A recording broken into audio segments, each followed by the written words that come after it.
Hallo ihr Schachstreber. Das Thema für heute ist Zugzwang. Was ist ein Zugzwang? Ein Zugzwang ist eine bestimmte Situation im Schach, wobei die Seite, die am Zug ist, im Nachteil ist. Wenn wir uns erinnern an das Thema verminte Felder, wir haben gesagt, wie zum Beispiel in dem Fall, die Seite, die erster auf ein vermintes Feld kommt, verliert die Partie. Das heißt, wenn Weiß König E6 spielt, kommt König C5 und jetzt befindet sich der weiße König in einer Zugzwangsstellung. Das heißt, der weiße König muss die Deckung von dem D5-Bauern verlassen und dann gewinnt der schwarze König den Bauern. Genauso wäre, wenn Weiß jetzt richtig spielt, also das heißt, wenn Weiß König F6 spielt und Schwarz König B5, nach König E7 zwingt jetzt der weiße König den schwarzen König auf ein vermintes Feld zu kommen und danach, nach König E6, befindet sich der Schwarze in einer Zugzwangsstellung. In dem Fall ist Weiß am Zug. Weiß hat eigentlich den Nachteil, dass der Schwarze einen Bauern mehr hat.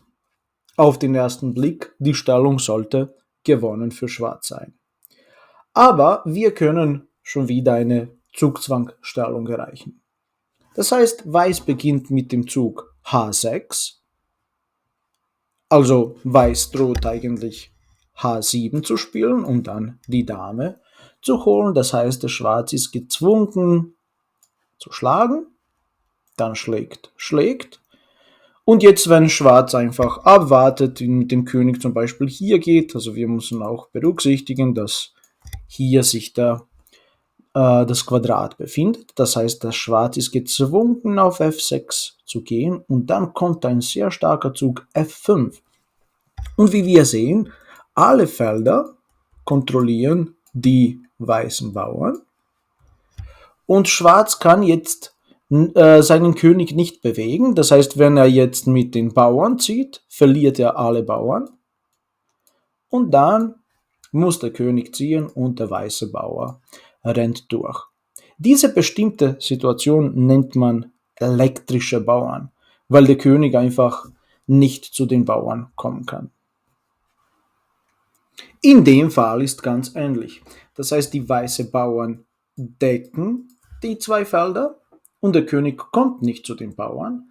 Und wenn Weiß am Zug ist, Weiß spielt einfach König B3 und bringt den Schwarzen in eine Zugzwangsstellung. Das heißt, der schwarze König jetzt, wenn Schwarz König G5 spielt, rennt der Bauer durch. Wenn er König E7 spielt, ist genau die gleiche Geschichte. Das heißt, was noch übrig bleibt, ist C2, Weiß schlägt und schlägt schon wieder und dann rennt der Bauer durch. In der Stellung haben wir 2 gegen 2 Bauern. Wenn Weiß mit den Bauern beginnt, dann lässt er den schwarzen König sich zu aktivieren und dann wird der König einfach die Bauern schlagen. Zum Beispiel, wir können auch mit unserem König schlagen. Er schlägt auf A3, wir schlagen auf A6 und er schlägt auf B4, dann wäre die Stellung Remis. Genauso wäre es, wenn wir mit dem A-Bauer beginnen, der König kommt durch und nach den vielen Schlagzügen haben wir die nackte Könige. Also der beste Weg für Weiß ist, mit dem König auf C6 zu spielen. Jetzt zwingt Weiß den Schwarzen B5 zu ziehen, weil das noch der einzige Zug ist. Und dann kommt König C5. Und wie wir sehen, der Schwarze hat keinen anderen Zug außer B4. Das ist der einzige Zug. Und dann kommt A schlägt B4 matt. Noch ein wichtiges Thema in den Bauerneinspielen ist ein wandelndes Quadrat. Was bedeutet das? Also wie wir sehen, in dem Fall, die weißen Bauern stehen auf dem Königsflügel, die schwarzen Bauern sind auf dem Damenflügel, aber die sind zerlegt, also das heißt, zwischen die zwei Bauern sind 2 Felder. Wenn wir jetzt eine Diagonale durchziehen und irgendwie ein Quadrat bilden von den Bauern, Meinten wir, dass die untere Seite von dem Quadrat sich nicht auf die letzte Reihe befindet oder auf der Grundreihe, das heißt auf der ersten Reihe. Und wenn es so ist und der weiße König steht dann in dem wandelndes Quadrat, die Stellung ist gewonnen für Weiß. Das heißt, Weiß spielt König A4. Wenn Schwarz König H6 zum Beispiel spielt, können wir einfach den Bauern schlagen und der weiße König steht in dem Quadrat von dem D5 Bauern. Wenn Schwarz stattdessen D4 spielt, spielt Weiß König B3. Jetzt nach zum Beispiel D3 werden wir einfach König C3 spielen. Wir können den Bauern aufhalten und den A5 Bauern auch irgendwann mal schnappen. Das heißt, Schwarz könnte noch König H6 spielen, dann kommt König C4 und wie wir sehen, der weiße König ist schon wieder im Quadrat von den beiden Bauern. Das heißt, wenn er A4 spielt, schlagen wir und der König ist im Quadrat. A3, König C3, A2, König B2, A1, Dame und Weiß gewinnt die Partie. In dem Fall, die schwarzen Bauern können jetzt auf die letzte Reihe kommen. Oder wir können sagen, dass ein von den zwei Bauern wird umwandeln. Das heißt, wir haben schon wieder ein wandelndes Quadrat, aber die unterste Seite befindet sich auf der Grundreihe. Schauen wir uns an. Also wenn Weiß jetzt zum Beispiel am Zug ist, spielt König D5, Schwarz spielt einfach A4. Nach König schlägt auf E5, läuft der Bauer durch und der weiße König kann ihn nicht aufhalten. Genauso wäre, wenn der weiße König jetzt Richtung A4 Bauern geht, dann spielt Schwarz E4 und der weiße König kann nicht auf den beiden Seiten spielen. Wenn Weiß probiert irgendwie mit den Bauern zu ziehen, das lohnt sich auch nicht von Anfang an, weil man wird einfach die Bauern umsonst verlieren. Wie wir hier sehen, der Weiße ist in einem großen Vorteil, weil sein wanderndes Quadrat berührt schon die 8. Reihe und beim Schwarz ist das nicht der Fall. Das heißt, Weiß sollte gewinnen. Weiß spielt König C3. Wenn Schwarz mit dem König spielt auf irgendeine Seite, rennt der andere Bauer. Also König H7, F7 oder König F7, H7, Weiß gewinnt. Das heißt, es ist schon wieder eine Art von Zugzwang, also nach dem A3 kommt Schwarz richtig jetzt im Zugzwang, weil er keinen guten Zug, können wir sagen, spielen kann.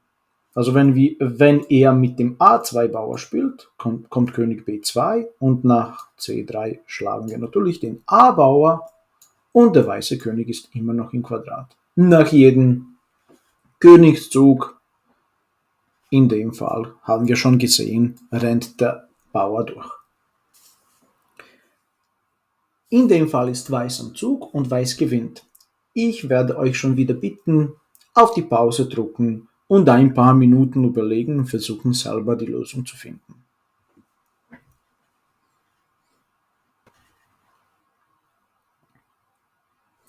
Es ist immer in Schach interessant, wenn man das, was man gelernt hat, sofort umsetzen kann.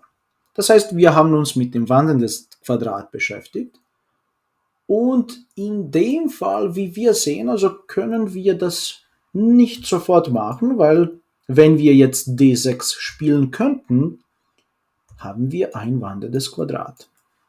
Dann ist die Frage, wie können wir das schaffen? Der einzige Weg wäre, ein E5 Bauern zu spielen und dann, wenn er schlägt, dann kommt der Bauer auf D6 und dann haben wir das Ziel erreicht. Aber was ganz wichtig ist, wir müssen auch berücksichtigen, was passiert mit den schwarzen Bauern auf dem anderen Flügel. Das heißt, nach König C8, was der einzige Zug ist, man muss ganz genau die Züge berechnen. Der beste Zug in dem Fall ist König D3 oder der einzige Zug. der zum Sieg führt. Jetzt, wenn zum Beispiel Schwarz G4 spielt, spielen wir König E3. G3 geht nicht, weil der Bauer geht verloren und danach auch der G-Bauer. Das heißt, Schwarz muss E4 spielen und dann haben wir schon wieder eine Zugzwangsstellung. Der König kommt auf F2, Schwarz kann nicht mit dem König spielen und Schwarz kann auch nicht mit dem Bauern nach vorne gescheit spielen. Das heißt, wenn er G3 spielt, schlagen wir einfach auf G3 und dann in dem nächsten Zug verliert er noch einen Bauern, danach noch einen. Also wenn Weiß mit dem zum Beispiel König E3 Zug begonnen hätte, das wäre dann falsch, weil dann kommt G4 und nach E5 jetzt schlägt D6, König C8 und nach König F2 E4 befindet sich jetzt der Weiße in einer Zugzwangsstellung und Weiß wird dann verlieren. Das heißt, nach König E3 spielt Schwarz zum Beispiel G3 oder nach König G3 E3. Das heißt, Weiß ist verpflichtend, jetzt das Quadrat von dem E3-Bauern zu verlassen. Er muss König H2 oder König G4 spielen, dann rennt der Bauer durch und dann gewinnt Schwarz. Das heißt, für uns gibt es nur eine Variante in dem Fall. Weiß beginnt mit E5, nachschlagen, D6 und dann werden wir die Stellung erreichen. Also ganz wichtig ist hier König D3 zu spielen, damit letztendlich nach G4 oder E4 Schwarz in eine Zugzwangsstellung ist. Für das Ende des Videos habe ich für euch eine Hausübung vorbereitet, in der Stellung ist Weiß am Zug und remisiert. Viel Spaß und bis zum nächsten Mal. Danke fürs Zuschauen.